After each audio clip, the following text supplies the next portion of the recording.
નમસ્કાર મિત્રો, અમારી ચેનલ ઇલા જયસ્વાલમાં તમારું સ્વાગત છે। આજે આપણે શીખીશું સરસ મજાની ઉપમા બનાવવાની રીત। સરસ મજાની રસોઈની વાનગીઓ શીખવા માટે સબસ્ક્રાઇબ કરો અમારી ચેનલ ઇલા જયસ્વાલને અને નોટિફિકેશન બેલ પ્રેસ કરો, જેથી અમારી નવી વાનગીઓની નોટિફિકેશન તમને તરત મળી રહે। જો તમે આ વિડીયો ફેસબુક ઉપર જોતા હોય તો અમારું પેજ લાઈક કરવાનું ભૂલશો નહીં। ઉપમા બનાવવા માટે આપણને જોઈશે 150 ગ્રામ વટાણા, 200 ગ્રામ સોજી, 1 ચમચી રઈ, તેલ, ઝીણા સમારેલા લીલા મરચાં અને લીંબુ, 2 થી 3 ચમચી જેટલું ઘી, અડધી ચમચી જીરું, 50 ગ્રામ કાચા સિંગદાણા, 1 ચમચી લાલ દળેલું મરચું, 2 ચમચી ખાંડ, 1 મોટી ઝીણી સમારેલી ડુંગળી, મીઠું, અડધી ચમચી હિંગ, 1 ઝીણું સમારેલું ટામેટું, થોડીક લસણની પેસ્ટ, સમારેલા લીલા ધાણા, મીઠા લીમડાના પાન અને પાણી। સૌપ્રથમ આપણે ગેસ ઓન કરીને તેના પર નોનસ્ટિક પેન મૂકીશું। તમે કઢાઈ પણ લઈ શકો છો। હવે તેમાં 2 ચમચી તેલ નાખીશું।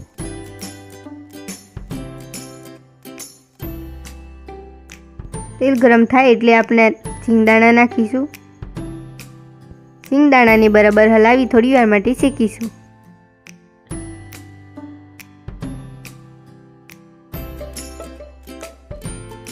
તો આપણા સિંગદાણા બરાબર શેકાઈ ગયા છે। હવે તેને કાઢી લઈએ।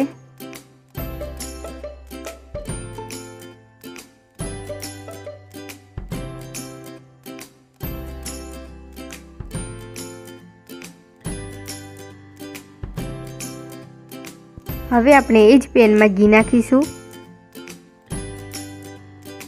તેમાં સોજી એડ કરીશું અને તેને થોડી વાર માટે હલાવીને બરાબર શેકીશું।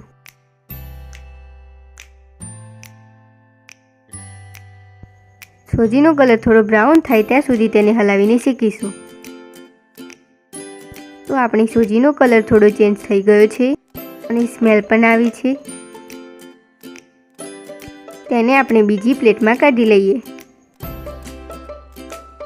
હવે આપણે ગેસ ઓન કરીને ફરી એકવાર પેન મૂકીશું। તેમાં થોડુંક તેલ ગરમ થવા માટે મૂકીશું।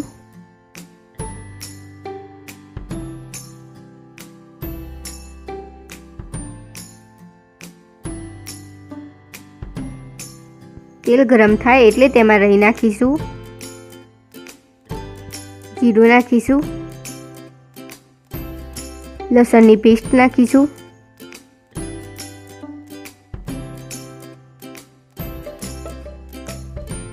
સમારેલા લીલા મરચાં નાખીશું। તેને થોડીવાર માટે બરાબર હલાવી લઈશું। હવે તેમાં સમારેલી ડુંગળી એડ કરીશું।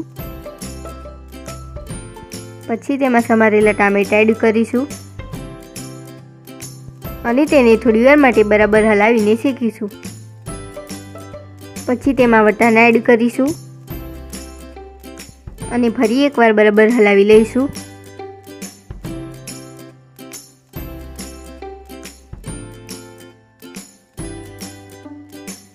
પછી તેમાં મીઠા લીમડાના પાન નાખીશું।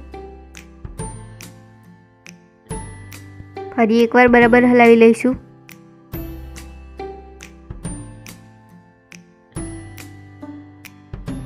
હિંગ એડ કરીશું। ફરી એકવાર હલાવી લઈશું। પછી તેમાં થોડુંક પાણી એડ કરીશું। તેને ફરી એકવાર બરાબર મિક્સ કરી લઈશું અને તેને ઢાંકણ વડે ઢાંકી દઈશું અને 5 મિનિટ સુધી તેને ધીમા ગેસ પર થવા દઈશું। 5 મિનિટ પછી આપણે ઢાંકણ ખોલીશું અને મિશ્રણને બરાબર હલાવી લઈશું। વટાણાને તમે દબાવીને ચેક કરી શકો છો કે વટાણા બરાબર ચડ્યા છે કે નહીં। તો આપણા વટાણા બરાબર ચડી ગયા છે। હવે આપણે લાલ દળેલું મરચું એડ કરીશું, સ્વાદ અનુસાર મીઠું એડ કરીશું અને તેને હલાવીને બરાબર મિક્સ કરી લઈશું। હવે તેમાં ખાંડ એડ કરીશું. ફરી એકવાર બરાબર મિક્સ કરી લઈશું. હવે આપણી શેકેલી સોજી તેમાં એડ કરીશું.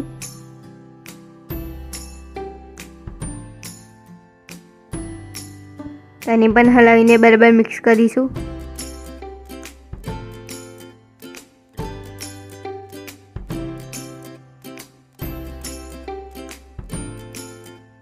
હવે તેમાં અડધું લીંબુ નીચોડીશું.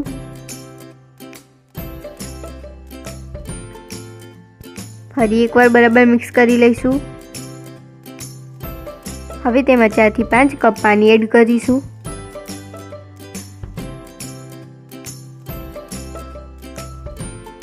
અને હલાવીને બરાબર મિક્સ કરીશું.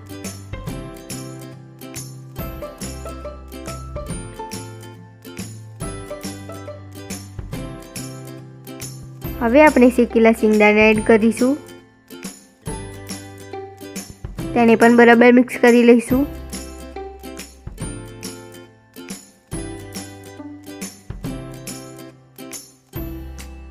તેને 2 મિનિટ સુધી ઢાંકીને થવા દઈશું.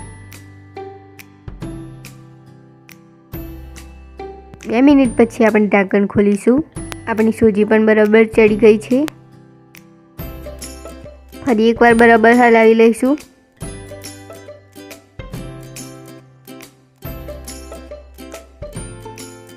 હવે તેમાં લીલા ધાણા એડ કરીશું. તેને પણ બરાબર હલાવીને મિક્સ કરી લઈશું.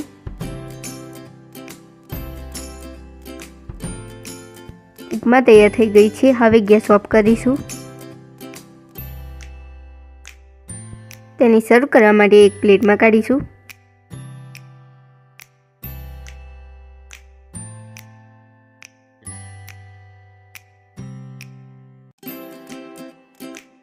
અથવા તો ઉપમાને એક બાઉલમાં કાઢી લઈશું.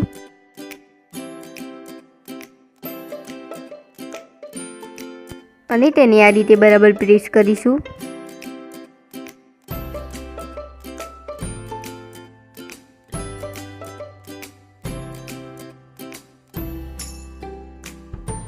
અને એક પ્લેટમાં બાઉલને ઊંધો કરીને ઉપમા કાઢી લઈશું.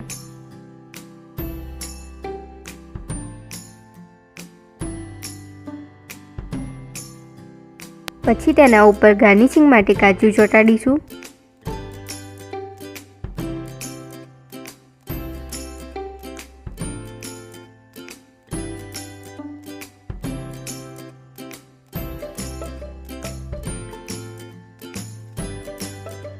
તો આપણી સરસ ઉપમા તૈયાર છે. રેસીપી પસંદ આવી હોય તો વિડીયોને લાઈક કરવાનું ભૂલશો નહીં. આવી સરસ મજાની વાનગીઓ લઈને ફરી મળીશું મિત્રો. ધન્યવાદ.